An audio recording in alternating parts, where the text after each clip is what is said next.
हम मुन्नी चौधरी समस्त मिथिलावासी के प्रणाम करै छी। आइ हम एगो नचारी गाबऽ जा रहल छी। ई गीत जो अहाँ सबके नीक लागत वीडियो के लाइक और चैनल के सब्सक्राइब कऽ देबै। धन्यवाद। जय मिथिला, जय मैथिली। सखी कहाँ गेलौं भोला हमर संग छोड़ी के। सखी कहाँ गेलौं भोला हमर संग छोड़ी के। 14 जोली से हो भरी अनलौं गंगा जल भरी लेलौं हमर संग छोड़ी के।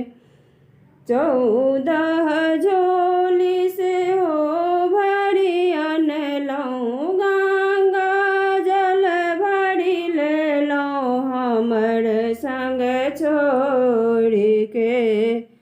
सखी कहाँ गेलौं भोला हमर संग छोड़ी के। सखी कहाँ गेलौं भोला हमर संग छोड़ी के।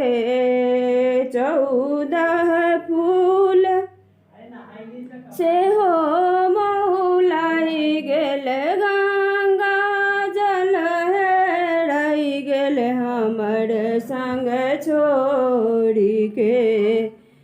14 फूल से हो महुलाई गेल गंगा जल हेराई गेल हमर संग छोड़ी के। सखी कहाँ गेलौं भोला हमर संग छोड़ी के। सखी कहाँ गेलौं भोला हमर संग छोड़ी के। एते दिन आहे भोला संग ही गमाओल आइ किया दिल बिछुड़ाई हमर संग छोड़ी के। एते दिन आहे भोला संग ही गमाओल आज किया दिलों बिछुड़ाई हमर संग छोड़ी के। सखी कहाँ गेलौं भोला हमर संग छोड़ी के। सखी कहाँ गेलौं भोला हमर संग छोड़ी के। संगी सहेली सबसे हो बिछुड़ी गेल संगी सहेली सबसे हो बिछुड़ी गेल।